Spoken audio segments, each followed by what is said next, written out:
तो हेलो नमस्कार जय हिंद दोस्तों, आप सभी का ओनली आर्मी स्टडी के इस यूट्यूब चैनल के ऊपर स्वागत करते हैं। दोस्तों हम अभी आपको करवा रहे हैं एसएससी जीडी का मॉडल पेपर। ठीक है ना दोस्तों, ये एग्ज़ाम के अंदर पूछा गया हुआ था, इसलिए हम आपको सभी शिफ्ट के प्रश्न कराने वाले हैं इसी चैनल के ऊपर। दोस्तों अभी तक मैंने 4 शिफ्ट करवा दी है। 4 शिफ्ट के अंदर जो मैथ के अंदर प्रश्न पूछे गए थे वो मैंने आपको करवा दिया है। अब आज हमारा होने वाला है 5वीं शिफ्ट। ठीक है ना दोस्तों, कंटिन्यू रहना, मज़ा आ जाएगा। एसएससी जीडी के अंदर किस प्रकार की मैथ आती है तो आप सभी के सामने अभी ज़रूर आएगी। ठीक है ना, और जितने भी साथी हैं, चाहे वो आर्मी के हो, चाहे रेलवे के हो, चाहे एसएससी जीडी के हो, खासकर एसएससी जीडी वाले मैं अभी लेकर चल रहा हूँ। देख लेना आपके किस प्रकार के एग्जाम के अंदर प्रश्न पूछे जाते हैं। दोस्तों देरी ना करते हम चलते हैं इन क्वेश्चनों की ओर। पहला क्वेश्चन आप सभी के साथ में आने वाला है और इसका आंसर आप सभी साथ में बताते हुए चलेंगे। ठीक ना, मुझे लास्ट में स्कोर जरूर बता देना कि आपने सर 20 में से कितने का राइट आंसर दिया है। ठीक है ना, मुझे इसको जरूर बता देना ताकि मुझे ऐसा लगे कि अच्छा हाँ, इस यानी आपके इतने लेवल तक चल रही है तैयारी, बहुत बढ़िया चल रही है। ठीक है ना, इससे आपका लेवल चेक होता है एसएससी जीडी के अंदर एग्जाम के अंदर। बहुत सारे बच्चों के 20 में से 20 भी आते हैं, लेकिन ठीक है ना, क्या पता उन्होंने इस प्रैक्टिस शेट को अच्छे से सोल्व किया होगा। ठीक है, सेम अभी आपके सामने भी आने वाला है ये 5वां प्रैक्टिस शेट। पहला क्वेश्चन आप सभी के सामने ये रहा। कुछ इस प्रकार के प्रश्न है, इनको सोल्व करते हैं। दोस्तों देरी ना करते हम चलते हैं डायरेक्ट इन क्वेश्चनों की ओर, जल्दी से पढ़ लीजिए। क्वेश्चन क्या है कि यदि किसी वस्तु को बेचने पर होने वाली हानि 38% है तो उसके क्रय मूल्य और विक्रय मूल्य का अनुपात मुझे ज्ञात करना है। कुछ इस प्रकार का प्रश्न था। यह मात्र ओनली फॉर 20 या 25 मिनट की एक क्लास होने वाली है, जिसके अंदर हम 20 क्वेश्चन करने वाले हैं एसएससी जीडी में जो आए हुए प्रश्न थे। दोस्त रोज हमारी शिफ्ट करवाते हैं हम इसी चैनल के ऊपर। कंटिन्यू रहना, चैनल पर नहीं हो तो चैनल को सब्सक्राइब कर लेना ताकि एसएससी जीडी की मैथ में अच्छे से आपको कवर करवा दूं। ठीक है ना, तो इस क्वेश्चन को हम कैसे सोल्व करते हैं, आप सभी को पता है कि जो क्रय मूल्य होता है वह कितना होता है, 100% होता है। उस 100% में 38% की क्या हो गई, हानि हो गई। कितने प्रतिशत की, 38% की। तो कितना बचेगा दोस्त, जो विक्रय मूल्य होगा, जो मेरे पास में विक्रय मूल्य वो कितना हो जाएगा, 2 और कितना होगा 6, 62% होगा। मुझे क्या बोल रहा है, मुझे तो इतना ही बोल रहा है कि क्रय मूल्य और विक्रय मूल्य का अनुपात। दोस्त परसेंट से परसेंट कट गया, ये 2 के भाग से कितनी बार कटा, 50 बार। ये 2 के भाग से 31 बार। तो 50:31 कौन सा ऑप्शन है, ऑप्शन सी। समझ गए ना, आगे बढ़ूं क्वेश्चनों की ओर। नेक्स्ट क्वेश्चन आप सभी के सामने ये रहा। पहला दूसरा प्रश्न है, यदि किसी वस्तु का क्रय मूल्य आपको दे रखा 650 है। क्वेश्चन करने के तरीके बहुत ही हमारे सामने आसान तरीके होंगे, उन्हीं तरीकों से हम करेंगे। क्रय मूल्य दे रखा 650 है, वस्तु पर 45% की छूट दे रहा है, फिर भी वस्तु पर 10% का लाभ हो जाता है, तो वस्तु का मुझे ज्ञात करना है अंकित मूल्य। अंकित मूल्य कितना है, आपको एक फॉर्मूला आता होगा। यदि आपको फॉर्मूला आता है तो जल्दी से अपनी याद कीजिए और उसको लिखिए और उस फॉर्मूले में ये मान रखिए और आंसर आ जाएगा। जल्दी से करिए सारे दोस्त, मुझे आंसर चाहिए। आपका आंसर क्या होगा दोस्त, रोज हम करवाते हैं मॉडल पेपर। ठीक है ना, कंटिन्यू रहा करो। बस 20 मिनट अपना कीमती समय मुझे दे दो, मैं आपकी मैथ में 20 में से 20 लाने की गारंटी मैं देता हूँ। कि किस प्रकार के एग्जाम के अंदर प्रश्न पूछे जाते हैं। दोस्त बार बार रिपीट हो रहे हैं कुछ प्रश्न, उन कोर्स को कर लेना है ना। आप सभी बच्चे उस टॉपिक को अच्छे से दिमाग में बिठा लेना कि अच्छा ऐसे प्रश्न बार बार एग्जाम के अंदर पूछे जा रहे हैं। ठीक है, तो वह आप इन प्रैक्टिस सेट से तो पता लगा पाओगे ना। तो देखिए दूसरा प्रश्न कुछ इस प्रकार था। आप सभी जानते हो कि सीपी बट्टे में, सीपी मतलब क्रय मूल्य में क्या होगा, 100 माइनस डिस्काउंट मतलब छूट, इतना पता चल गया। बराबर अंकित मूल्य मतलब मार्क प्राइस बट्टे में क्या हो जाएगा 100। यहाँ पर क्या बोल रहा, प्रॉफिट बोल रहे, तो प्रॉफिट कर दो। प्रॉफिट मतलब लाभ कर दो, लाभ कर दोगे ना। ठीक है, बहुत शानदार, इतना आपको करना है। अब मान किस किस का दे रखा है दोस्त, वह मान हमें क्या करना है, रखना है इस फॉर्मूले में। जरा इधर देखना, सीपी का मान कितना है, क्रय मूल्य मुझे दे रखा है कितना 650 है। तो 650 बट्टे में कितने की छूट दे रही है, 100 में से 45 की छूट दे रहा, तो कितना बचेगा पीछे, 55 बचेगा। बराबर मार्क प्राइस तो मुझे ज्ञात करनी है, 100 में लाभ कितने का हो रहा है 10% का, तो कितना हो जाएगा 110।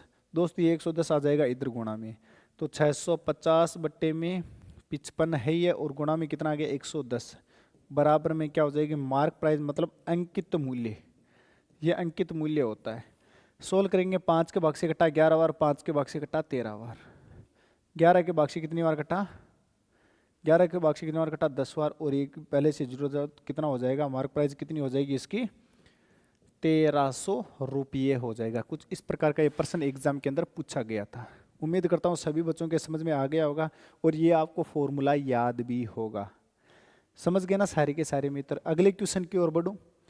चलो नेक्स्ट क्वेश्चन कुछ इस प्रकार का हमारे सामने आया था, एग्जाम के अंदर पूछा गया था, बहुत बढ़िया प्रश्न था कि 12,000 रुपये की मूलधन राशि पर, मतलब प्रिंसिपल मुझे कितना दे रखा है दोस्त, 12,000 दे रखा है, और समय मुझे कितना दे रखा है, 2 वर्ष दे रखा है।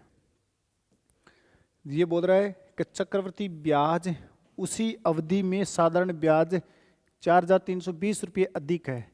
जब अधिक आ जाए दोस्त, क्या आ जाए, जब अधिक आ जाए, जब कम आ जाए, यहाँ पर नाम कभी अधिक आ जाता है कभी कम आ जाता है, इसका मतलब वह उन दोनों के बीच का क्या दे रखा है, अंतर दे रखा है। CI व SI का अंतर कितना है दोस्त, 4,320 दे रखा है मुझे। फॉर्मूला आप सभी को आता होगा, फॉर्मूला भी याद करना जल्दी से, फॉर्मूला आना जरूरी है दोस्त, है ना। Formula is very important in the examinations for maths. अब इधर देखो कि CI माइनस का क्या हो जाएगा, SI is equal to principal rate upon 100 की पावर टाइम। टाइम यहाँ पर देखो कितना, 2 वर्ष का है, ये 2 वर्ष के लिए ओनली 4, ठीक है। अब मान रखना, आपको क्या रखना है, मान। ये कितना देगा, 4,320, प्रिंसिपल कितना है, 12,000 है, रेट मुझे ज्ञात करनी है, अपॉन में कितना है 100, और टाइम में कितना है 2, इतना सा करना है। 1 0 से 1 0 कटा, ये 3 के भाग से कितने बार कटा, 400 बार, ये 3 के भाग से कितने बार कटा, 141 बार। ये 400 आ जाएगा इसके नीचे, तो 141 बट्टे में, सॉरी 144 बट्टे में कितना हो गया, 400 बराबर रेट अपॉन 100। ये जो स्क्वायर वह इधर आकर किसका हो जाएगा, अंडर रूट का हो जाएगा। इतना समझ के सारे दोस्त, ये किसका हो जाएगा दोस्त, ये 12 का स्क्वायर होता है, ये कितने का होता है, 20 का स्क्वायर होता है। 1 0 से 1 0 कटा, 2 के भाग से कितनी बार कटा, 2 के भाग से कटा 6 बार, ये 10 इधर आकर गुणा का हो जाएगा, तो रेट कितनी हो जाएगी दोस्त, 6 गुणा में 10 कितनी हो जाएगी, 60%। 60% रेट हो जाएगी, ऑप्शन हमारा हो जाएगा C।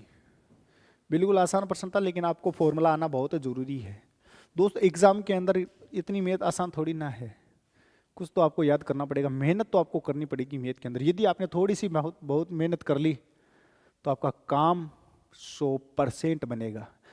हमारा 100% काम में क्या है कि 20 में से 20 क्वेश्चन राइट करने का। और दोस्त मैं बोलता हूँ, यदि आपने थोड़ी सी भी मेहनत की है मैथ के अंदर, थोड़ी सी, जीके जितना पढ़ना नहीं पड़ेगा आपको मैथ, लेकिन आपने थोड़ी सी मेहनत कर ली तो ये क्वेश्चन में आप 20 में से 20 लेकर आ सकते हो दोस्त। मुझे ऐसा लगता है कि सबसे आसान मैथ आती है ना, क्योंकि मैथ में हर क्वेश्चन बार बार रिपीट हो रहा है। ये मैं 5 शिफ्टों में करवा चुका हूँ, अभी तक कंटिन्यू शिफ्ट में हर पर्सन में आ रहा है। इसका मतलब आसान ना है ना, लेकिन हम क्या करते हैं, उनको देखते नहीं है। समझ गए ना दोस्त। आपको ये प्रीवियस के क्वेश्चन करना बहुत ही जरूरी है यदि आपको 20 में से 20 नंबर लाने हैं तो, ठीक है ना। चलिए नेक्स्ट क्वेश्चन की ओर।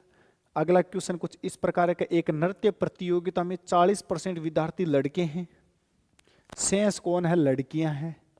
यदि लड़कों की औसत आयु 18 वर्ष है और लड़कियों की औसत आयु 15 वर्ष है, तो पूरी प्रतियोगिता में भाग लेने वाले विद्यार्थियों की औसत आयु कितनी है। यह कुछ इस प्रकार का प्रश्न है। उम्मीद करता हूँ सभी बच्चों को अच्छे से प्रश्न समझ में आ गया होगा।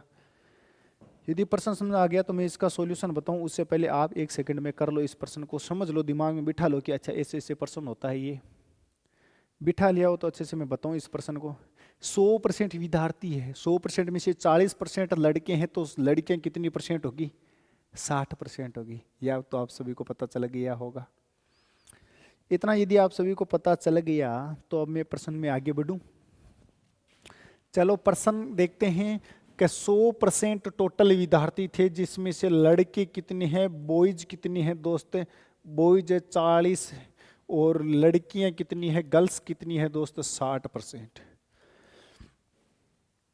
इतना समझ गए सभी। माना कि 100% टोटल विद्यार्थी थे, टोटल स्टूडेंट्स कितने थे, 100% थे। उनमें बॉयज कितनी है, 40% और लड़कियां कितनी होगी, 60%। यदि इन 40 का औसत मुझे दे रखा है, कितना है औसत, इन 40 का औसत है 18, और इनका कितना है 15, तो इन सभी बॉयज का योग कितना हो जाएगा दोस्त? योग बराबर होती है संख्या गुणा में औसत। औसत सभी का, इसका भी यही फॉर्मूला होगा और इसका भी यही फॉर्मूला होगा। दोस्त संख्या कितनी है? टोटल है 40 लड़के और सभी का औसत कितना दे रखा? 18। तो कितना हो जाएगा? 720 हो जाएगा। इनका योग हो गया 720, तो इनका योग कितना हो जाएगा? संख्या को कितने से गुणा करवा देंगे? औसत से गुणा करा देंगे, तो इनका योग कितना हो जाएगा? 900। इनका योग आ जाएगा 900। आप सभी के समझ में आ गया होगा इतना। अब क्या पूछ रहा है कि कुल योग बटे में कुल संख्या का भाग दे दो, सभी क्लास में आ जाएगा औसत। ये पूछ रहा प्रतियोगिता में भाग लेने वाले विद्यार्थियों की औसत आयु कितनी है? कुल औसत आयु पूछ रहे दोस्त। जरा इधर देखना, फॉर्मूला क्या होता है? औसत का होता है आयु का योग, कुल योग बटे में कुल संख्या होती है। ये फॉर्मूला आप सभी को याद होगा। यदि आप एसएससी जीडी की सीरियस तरीके से तैयारी कर रहे हो तो आपने ये फॉर्मूला जरूर याद किया होगा एग्जाम के अंदर, जब एग्जाम में बैठोगे तब। योग कितना है दोस्त? 720 प्लस में 900, और कुल संख्या कितनी है? 40 प्लस की 60, मतलब 100 ही तो है संख्या। जोड़ दो 0, 2, 7, 9, 16 बट्टे में कितना हो जाएगा? 6 और 4 10। दोस्त 1 0 से 1 0 कट गया, तो औसत कितना हो गया? औसत हो गया 16.2%।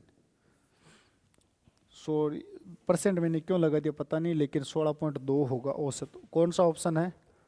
ऑप्शन हमारा हो जाएगा बी। थोड़ा सा आपको स्पीड में तो काम करना पड़ेगा। यदि आप इसको रेशियो से भी कर सकते हो ना, ये कटा 20 के भाग से 2 बार, ये भी कटा 20 के भाग से 3 बार, वैसे भी कर सकते हो। ये कटा 3 बार, इसको गुणा कराया कितना हो जाएगा? 18 दूना 36। इसको गुणा कराया तो कितना हो गया? 15 45। 45 और 36 को जोड़ दो, 45 प्लस 36 को जोड़ा और भाग दिया कितना का? 3 और 2 5 का। तो यही आंसर आएगा। लेकिन मैं तो आपको सिंप्लीफिकेशन में करवाना चाहता था ताकि आपको ज़्यादा भाग देने में लोड ना पड़े। समझ गए ना सारे मित्र? इतना सा काम करना था। आपको ये पीडीएफ जरूर मिल जाएगी। कहाँ पे मिलेगी? टेलीग्राम ग्रुप को ज्वाइन कर लेना, नीचे लिंक डिस्क्रिप्शन में आप सभी को वहाँ पर टेलीग्राम मिल जाएगा। 5वां प्रश्न कुछ इस प्रकार है, सरल करना, इसका मान बताना है। दोस्त सिंप्लीफिकेशन का प्रश्न आता है 2 या 3, इसलिए गुणा भाग सभी को आना चाहिए, स्पीड से आना चाहिए। क्योंकि दोस्त सिंप्लीफिकेशन देता है वो थोड़ा समय कम करने के लिए, लेकिन यदि हमें गुणा भाग ही नहीं आएगा तो सरलीकरण का मतलब ही क्या बचेगा फिर तो हमारी लाइफ में।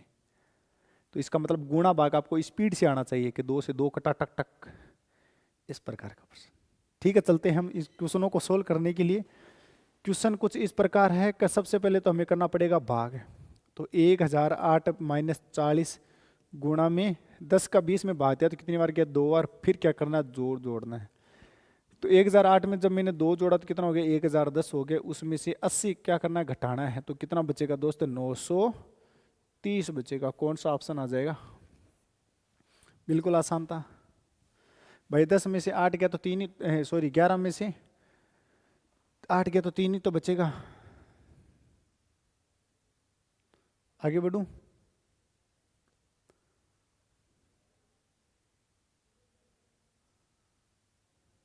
चलो नेक्स्ट क्वेश्चन की ओर। 1 2 3 4 4 लड़कों की औसत आयु कितनी देर की है? 25। A plus B plus C plus D, इनकी औसत देर की थी 25 और टोटल विद्यार्थी कितने थे? 4। तो इनका कुल योग कितना आ जाएगा? 100।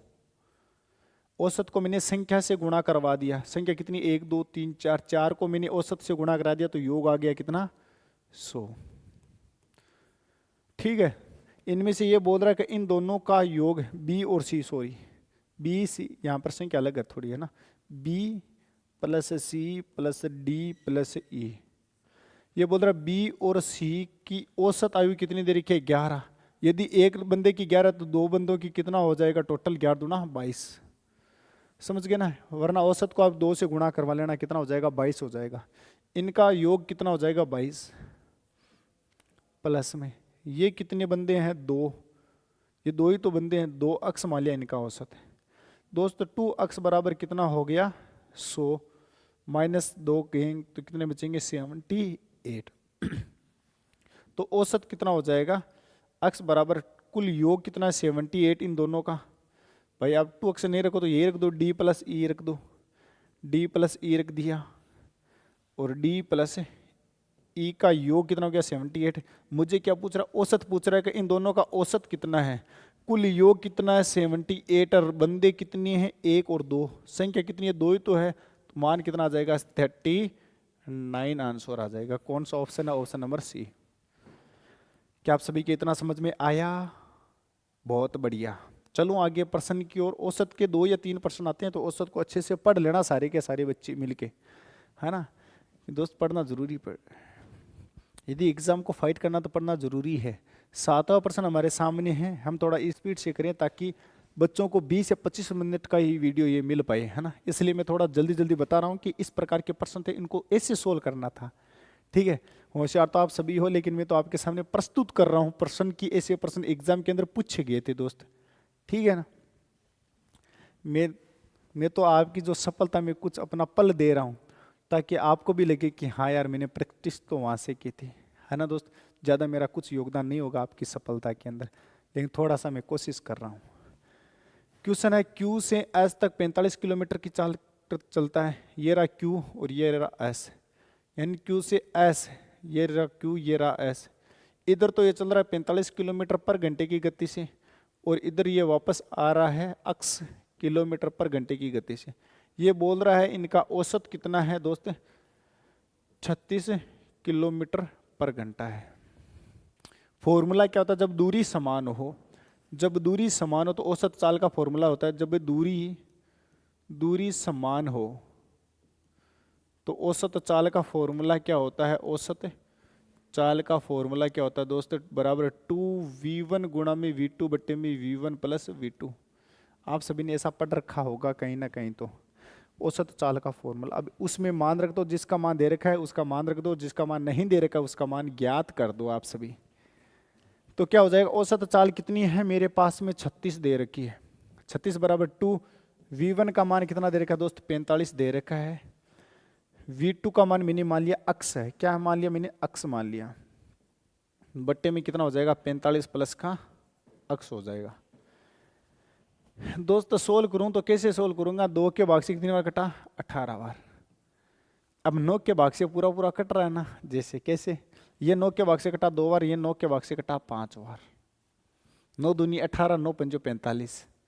अब नीचे वाली संख्या को इधर लाकर गुणा करवा दो तो 45 प्लस अक्स गुणा में कितना हो जाएगा 2 बराबर कितना हो जाएगा 5 अक्स।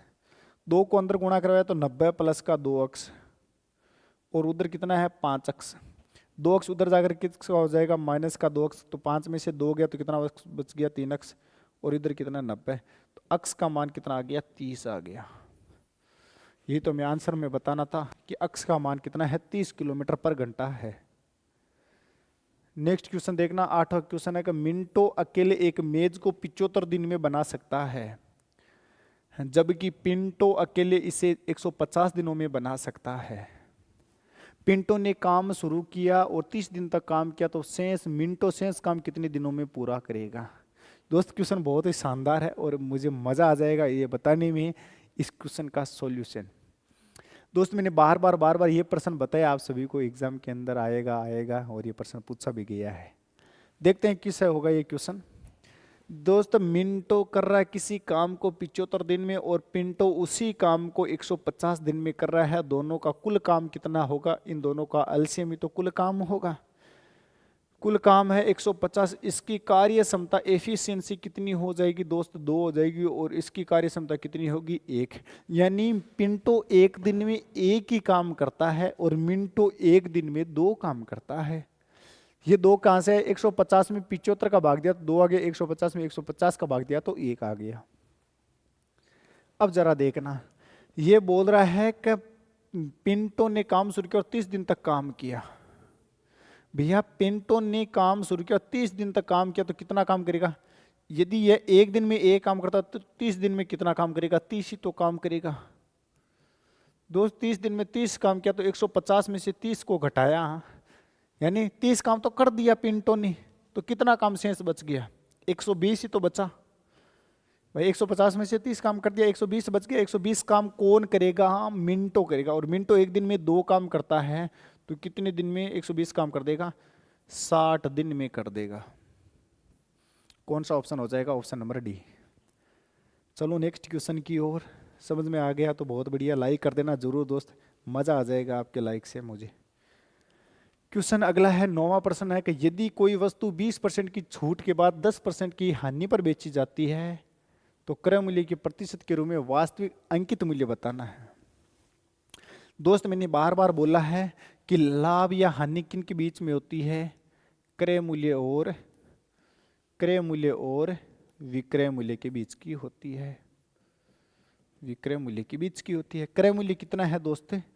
क्रय मूल्य कितना है? 100% है। 100% में से 10% की हानि होगी तो विक्रय मूल्य कितना होगा? 90% होगा या नहीं होगा? होगा ना, बहुत बढ़िया।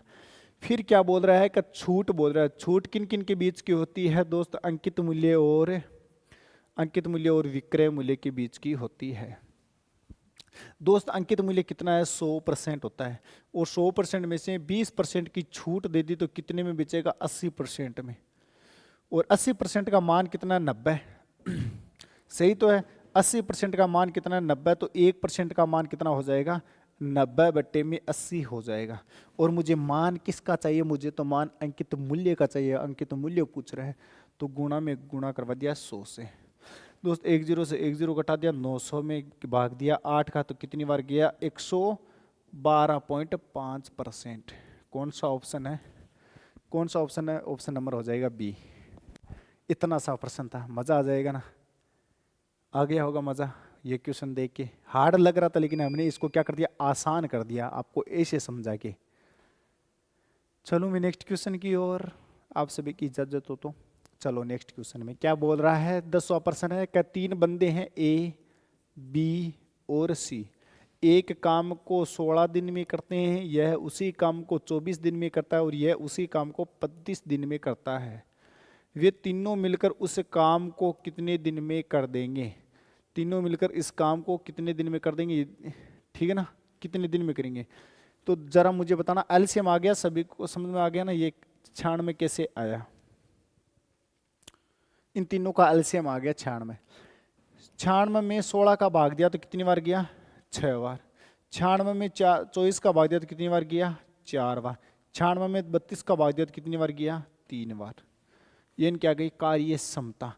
ये बोल रहा तीनों मिलकर उसी काम को, तो उसी काम मतलब 96 काम है और तीनों मिलकर काम कर रहे हैं, तो उसी काम को कितने दिन में कर देंगे दोस्त? 96 बट्टे में 6 4 10 3 13 दिन में कर देंगे। ये कौन सा ऑप्शन है हमारा? ऑप्शन नंबर हो जाएगा बी। उम्मीद करता हूँ सभी बच्चों के समझ में आया होगा अच्छे से। दोस्त इस प्रकार के एग्जाम के अंदर प्रश्न पूछे जाते हैं। कितने आसान प्रश्न है ये आप देख सकते हो, हमारे इस शिफ्ट में पूछे गए थे, है ना। वो तो आपकी किस्मत के ऊपर डिपेंड करेगा दोस्त कि आसान कैलकुलेशन है या हार्ड कैलकुलेशन है। पेपर ओनली फॉर 2 ही चीज पर डिसाइड होता है, या तो कैलकुलेशन हार्ड कर देता है तो वो पेपर ही हार्ड हो जाता है, और वरना कैलकुलेशन इजी कर देता है तो वह पेपर ही आसान हो जाता है। इसलिए घबराना मत कभी भी। हर एक चैप्टर से प्रश्न पूछा गया है, या मत सोचना कि यार पेपर हार्ड आ गया। नहीं भैया, कैलकुलेशन हार्ड आ गई थोड़ी पेपर की। समझ गए ना सारे के सारे बच्चे? अगला प्रश्न कुछ इस प्रकार है कि अलेक्स ने 6% वार्षिक की साधारण ब्याज की दर पर एक बचत ब्रांड में $1500 का निवेश किया। 4 वर्ष बाद ब्याज कितना होगा? दोस्त रेट मुझे कितनी देर की दर दे रखी है? 6%। मुझे समय कितना दे रखा है? 4 वर्ष। और दोस्त मुझे प्रिंसिपल मतलब मूलधन कितना दे रखा है? $1500 दे रखा है। मुझे ज्ञात क्या करना है? साधारण ब्याज ज्ञात करना है। बिल्कुल आसान प्रश्न है। उम्मीद करता हूँ सभी बच्चों के समझ में आया होगा। कैसे सोल्व करेंगे दोस्त? साधारण ब्याज बराबर सभी को फॉर्मूला है कि 1500 गुणा में 6 गुणा में 4 बट्टे में 100। 2 0 से 2 0 कट गया। 15 के भाग से 2 को कितना आ गया? 90। 90 को 4 से गुणा कराएंगे तो $360 आ जाएगा। कौन सा ऑप्शन है दोस्त? ऑप्शन हो जाएगा बी। इतना सा प्रश्न आया था, ये आसान हो गया प्रश्न। समझ गए होंगे सारे बच्चे। नेक्स्ट क्वेश्चन है 12वां।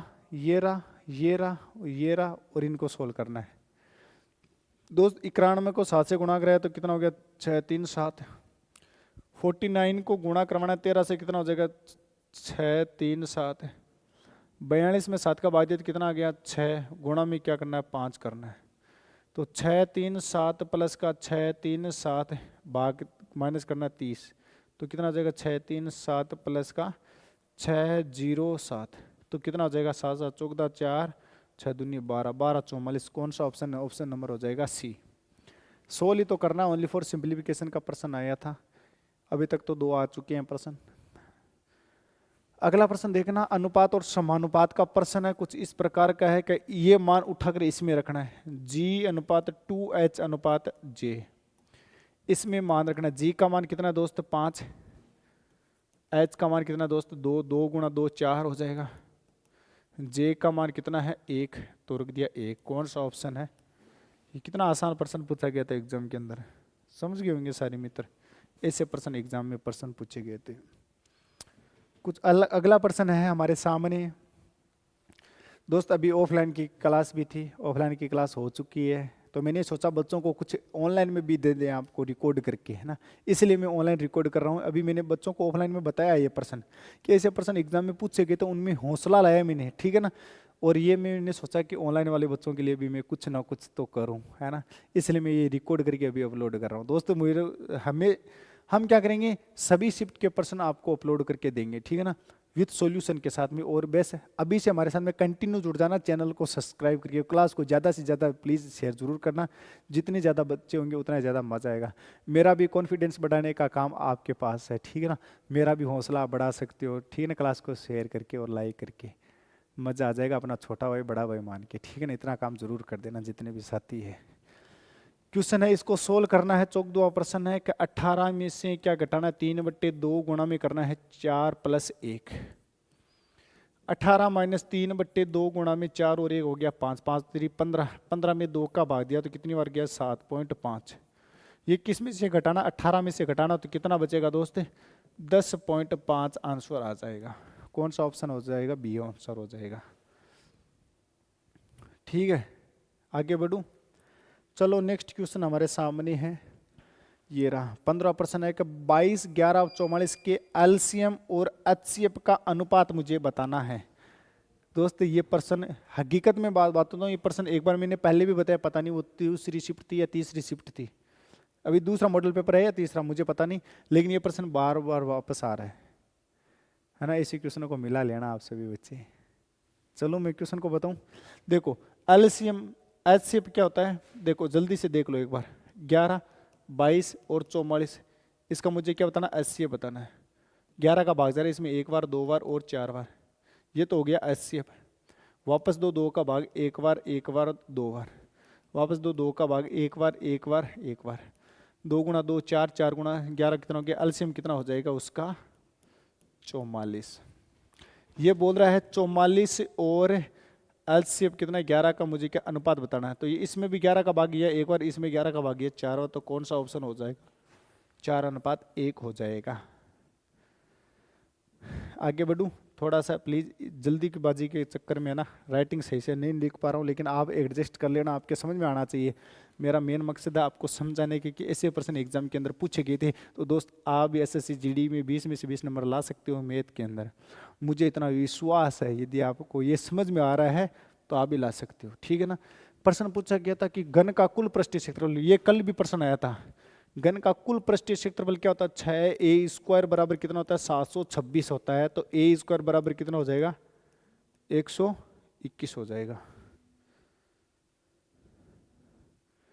आगे देखना, तो a का मान कितना हो जाएगा 11 हो जाएगा, a का मान कितना है 11। घन का आयतन कितना होगा, a³ होता है घन का आयतन, तो 11 का क्यूब कर देना तो कितना हो जाएगा 13 31 हो जाएगा। कौन सा आंसर होगा 13 31, कौन सा ऑप्शन नंबर बी है। समझ आ गया होगा सभी बच्चों के। हाँ हेलो।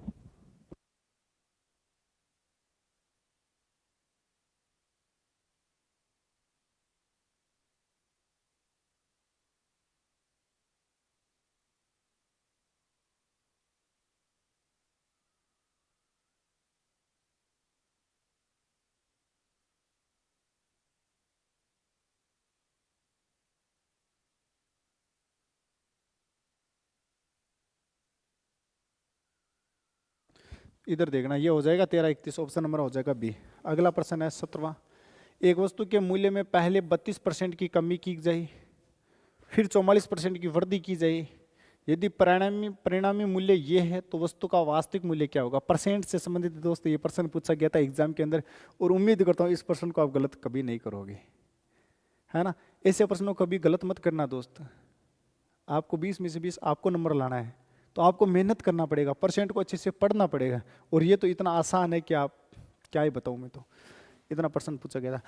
देखो, एक वस्तु के मूल्य में पहले 32% की कमी कर दी गई, तो कोई भी वस्तु होती है अपने आप में 100% होती है, 100% में से तो 32 घटा दो, फिर 44% की वृद्धि कर दी। कोई भी चीज वस्तु होती है 100% होती है, उसमें 44% क्या कर दो, वृद्धि करना है तो जोड़ दो। अब तो वास्तविक मूल्य क्या होगा। मैंने माना कि वास्तविक मूल्य उसका था x, उस वास्तविक मूल्य में पहले 32% की कमी की तो कितना बचेगा, 68। इतना बच गया, सभी के समझ आ गया। अब जरा देखना, फिर 44%, 68% को 68/100, फिर क्या करा, 44% की वृद्धि करा तो 144/100, और इसका मान कितना आ रहा है दोस्त, 4889.6 ये बता रहा है। मुझे तो अक्स का मान चाहिए दोस्त। अक्स का मान क्या हो जाएगा, इसको जब मैंने पॉइंट को हटाया तो बट्टे में कितना आ गया, 0। एक जीरो से एक जीरो कट गया। अब जो नीचे वाला मान है ऊपर चला जाएगा, तो 4896 गुणा में 2 जीरो ये वाला और 1 जीरो ये वाला, बट्टे 68 नीचे चला गया, गुणा में 144 नीचे चला गया। दोस्त मैंने 2 के भाग से इसको काटा, कितनी बार कटा, 5 बार। जब मैंने 2 को भाग से इसको काटा तो कितनी बार कटा, 34 बार। दोस्तों 4 गुणा 4, जब हम इनको गुणा कराएंगे तो पूरा पूरा कटेगा, कितनी बार, 1 बार। अब 1 को 5 से गुणा कराया 5, 5 को 100 से गुणा कराया तो कितना हो गया, अक्स का मान कितना आ गया, 500 आ गया। ये हमारा आंसर होगा, ऑप्शन नंबर हो जाएगा ए। इतना सा प्रश्न पूछा, थोड़ा सा इनको गुणा करवाना था यार, गुणा करवा दोगे मुझे ऐसा लग रहा है। आप समझ आ गया होगा, बहुत बढ़िया। चलो आगे, ओके। ये रहा प्रश्न, P अनुपात Q दे रखा है, R अनुपात S दे रखा है, और मुझे तो क्या पूछ रहा है, PR QS का मान पूछ रहा है। सबसे पहले मुझे R/S का मान तो पता होना ही चाहिए, तो क्या है, 2P/3Q। दोस्त P का मान कितना आ रहा है, 1 है, और Q का मान कितना आ रहा है, 3 है, तो 3 गुणा में 3 कितना हो जाएगा, 9 हो जाएगा। तो R/S का मान कितना हो गया, 2/9 हो गया। और आपको दे रखा है P/Q का मान कितना है, 1/3 दे रखा है। मान किसका ज्ञात करना है, P गुणा में R/Q गुणा में S। P का मान कितना है, 1 है, गुणा में R का मान कितना है, 2/में, Q का मान कितना है, 3, गुणा में S का मान कितना है, 9 है। तो 2/27 कौन सा ऑप्शन है, ऑप्शन हो जाएगा ए। इतना सा प्रश्न था अनुपात और समानुपात का, ये प्रश्न पूछा गया था एग्जाम के अंदर, और उम्मीद करता हूँ सभी बच्चों ने ऐसे ही किया होगा और सरल तरीके से जल्दी से हल किया होगा इसको। चलो आगे, थोड़ा सा भैया स्पीड तो बढ़ाना पड़ेगा आपको एग्जाम के अंदर, वरना देखो 100% है, 20 में से 20 तो आप कर दोगे, लेकिन थोड़ा टाइम आपके हाथ में ही है भैया, है ना। यदि किसी वस्तु का मूल वेतन कितना है, देखो 100% होता है मूल वेतन, और उसमें क्या बोल रहा है, 12% की क्या कर दी जाए, वृद्धि कर दी जाए, तो कितना हो जाएगा दोस्त, 112% हो जाएगा। मूल वेतन 100% होता है अपने आप में, उसमें 12% की वृद्धि कर दी जाए तो कितना हो जाएगा, 112। देखो मूल वेतन दोस्त कितना था, 15,000 था, तो कितना गुणा है इसका, 150 गुणा, तो इसका भी 150 गुणा कर दो, इसको भी 150 से गुणा किया तो कितना हो जाएगा, 1,600 ये हो जाएगा। कौन सा option, option number C. Last प्रश्न देखना, मीरा सिराज विक्रय मूल्य पर 32% का लाभ कमाता है। दोस्त किसके ऊपर कमा रहा है, विक्रय मूल्य के ऊपर लाभ कमा रहा है। जो लाभ है वह किसके ऊपर है, विक्रय मूल्य के ऊपर लाभ है। कितना है, 32/100, तो क्रय मूल्य कितना हो जाएगा, क्रय मूल्य कितना हो जाएगा दोस्त, 78 हो जाएगा। समझ गए? 68। 1 सेकंड। क्रय मूल्य पर अनुमानित लाभ बताना है। लाभ किसके ऊपर बताना है? क्रय मूल्य के ऊपर बताना है। गुणा में कितना है? 100। तो लाभ कितना है? 68। लाभ कितना है? 32 का है, बट्टे में 68 गुणा में हो जाएगा 100।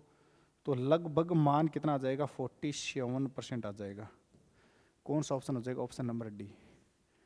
ठीक है, तो आज के ये हमारे 20 इंपॉर्टेंट क्वेश्चन थे। अच्छा लगा होगा सेशन तो लाइक करना जितने भी साथी है, और मुझे ज़रूर बताना कि आपने इन 20 में से कितने का राइट आंसर दिया है। दोस्त सेशन में बहुत छोटा सा करना चाहता हूँ, ठीक है ना, आपको जल्दी जल्दी ये आंसर बता दो इन प्रश्नों का, इसलिए क्लास को शेयर जरूर करना। हमेशा इसी प्रकार क्वेश्चन लाता रहूँगा हर एक शिफ्ट के प्रश्न, ठीक है ना, जो एग्ज़ाम के अंदर पूछे गए थे। सेशन अच्छा लगे तो लाइक ज़रूर करना, चैनल पर आ जाए तो चैनल को सब्सक्राइब करना जो भी साथी है, और एक छोटा सा प्यारा सा कमेंट मुझे ज़रूर भेज देना अपनी तरफ से, जैसा भी आपका दिल करे, ठीक है ना। मैं मिलूँगा कल इसी चैनल के ऊपर, तब तक जय हिंद जय भारत दोस्त प्यारे मित्र।